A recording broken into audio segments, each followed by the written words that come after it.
Dear Divine Feminine, welcome. Welcome. This is Mimi, your twin flame bestie. Today I want to touch on something that's really, really key on this journey. So this journey, I don't know which stage you're at. Trust me, there are no stages. There's no certain set of, steps, things to do, stages to follow. No, but there are some things in common that happens to all twin flames. But every journey is unique. So I don't want you to attach to any stages, any unfolding of events. Remember that this is your unique journey. And remember that nobody else has power over it.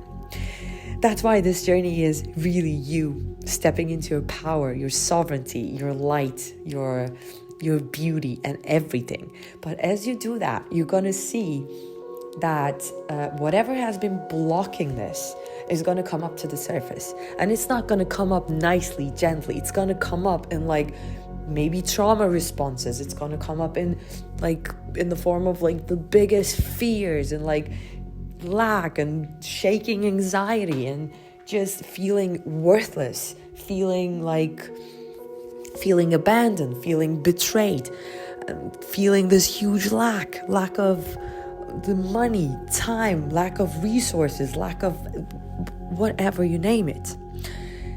But this is all coming to the surface. I suddenly got the image of Kali Ma, where she's destroyer of ego. But she's always perceived as this monstrous, scary, mean goddess. No, she's just how to put this? She's just really serious about this. She's just really, when she's there, there is no fluffing around. She's there to really get you to do that, to slay the ego. The same way, this journey is here to slay whatever has been blocking you from receiving, giving love, giving yourself that compassion, that self-love, or feeling worthy, feeling safe in this world by just existing. So it might be painful, but at the end, it's the most beautiful transformation ever, because everything that was sitting on your chest or that was weighing on your back and just not letting you enjoy just any moment, anything without fear or judgment on your mind and that weight on your heart. Now, this journey is bringing all that down so you can truly see what's beyond your soul's truth, your heart's true desires, and who you truly are, what you truly are. So what's going to come up? Let's get more practical, give examples. What's going to come up is if you don't feel safe around women, men, that's going to come up. If you don't feel safe, or if you don't feel like it's safe to give and receive love, that's going to come up. If you feel like you're not good enough, that you need to compare yourself with every other living being, that's going to come up. If you're afraid of being betrayed, if you've been betrayed before, that's going to come up. And if you feel jealousy, if you feel everything that's just nasty, that gives you that nasty pain, that is not letting you breathe with this full, how you just blow your chest, having this nice deep breath, whatever is coming between you and that breath and that relaxation into life, that's going to come up. But the good news is it's coming up not to torture you, not to upset you. It's coming up so that you can see it and you can go, wow, that's why it was all happening. And you just see it. You don't have to do anything about it. You don't have to go, oh, now I've taken this. Now I need to work on it. Now I need to do this. I have to journal 50 pages. I have to go to this healer. No, because the thing is, think of yourself as this really, really lucky being that now your soul is doing all the work and you're just, you're just enjoying the ride. That's all being taken care of by your soul. You just need to allow it, this is key, allow it to come up, observe it, don't become it. The only thing you need to do is don't become it.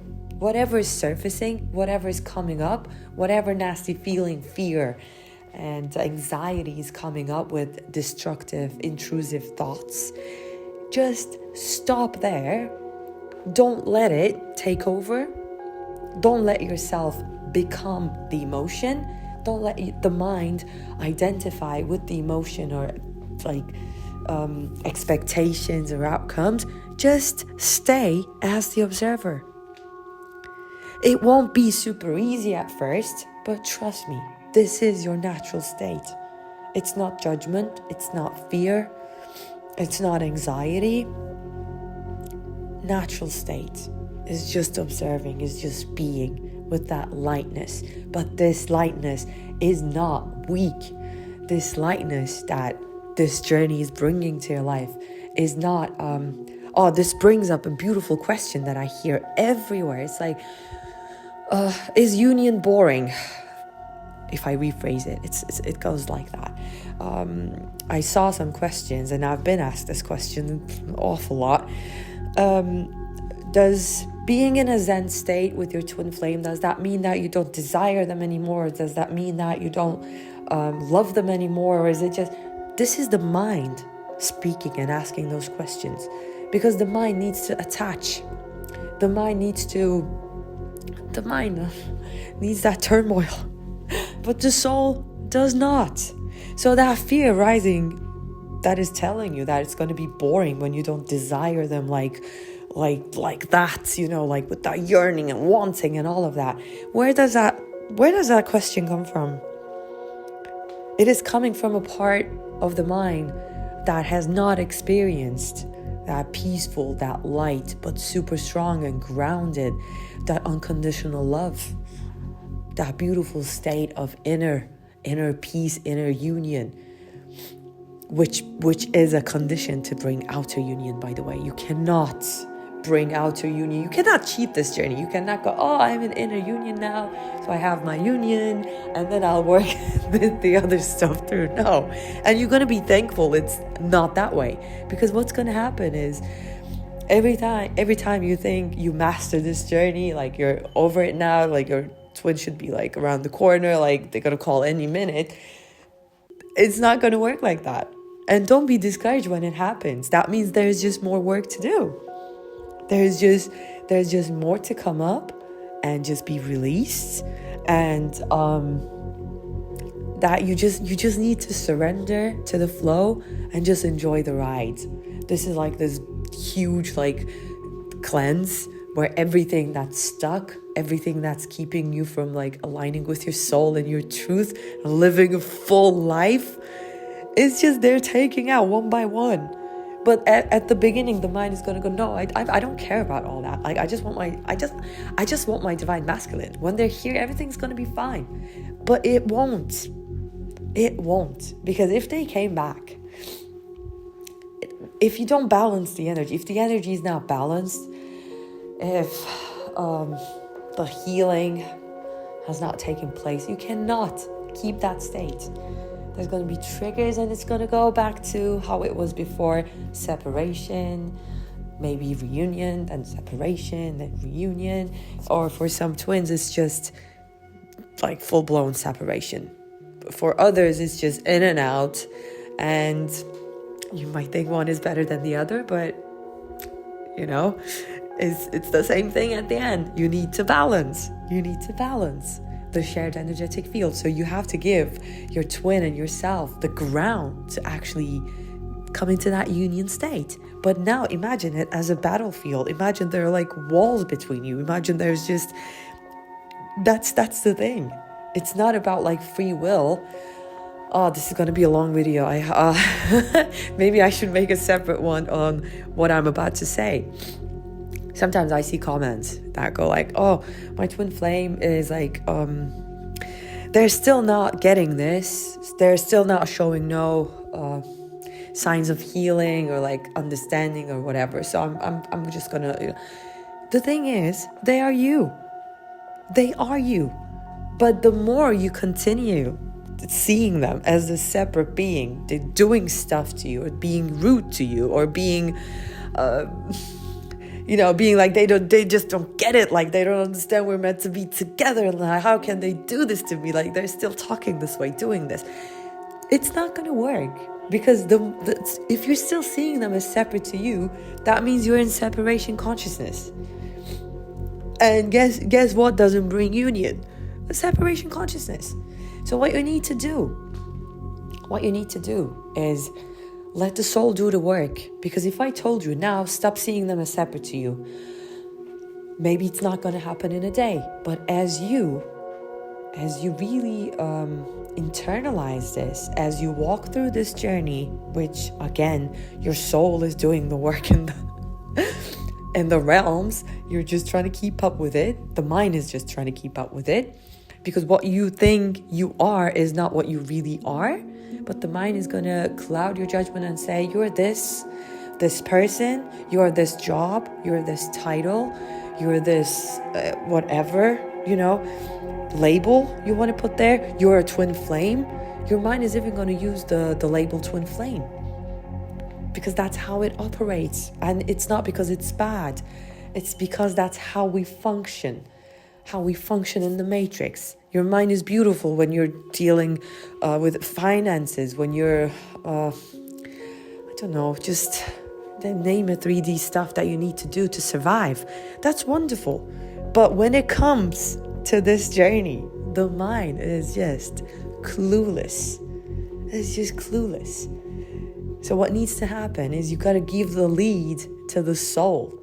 What you actually can do practically is, when you feel the mind is taking over, you just go observer mode. Okay, the mind is showing me this. The mind is showing me fear here. The mind is showing me lack here. And just let yourself digest it. And you're going to see, when you're in that neutral space, as you observe that, you're going to have an inner understanding of these things. That's where the healing occurs. Sometimes it's just seeing it, facing it, and just welcoming it. We're not really fighting, oh, I shouldn't be feeling this now. Oh, this feels like shit, like I don't want this.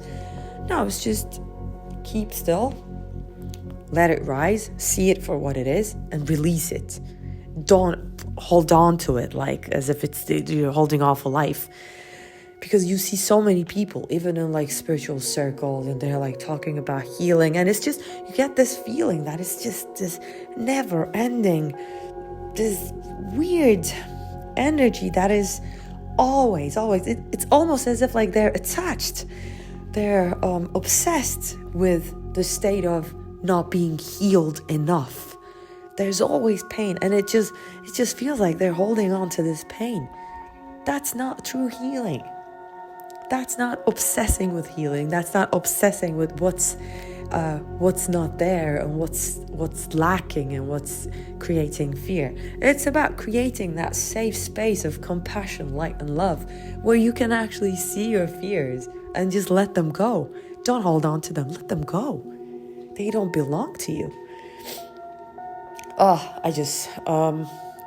Where did we begin? Yes, this journey is bringing up everything that needs to go, everything that doesn't belong to you.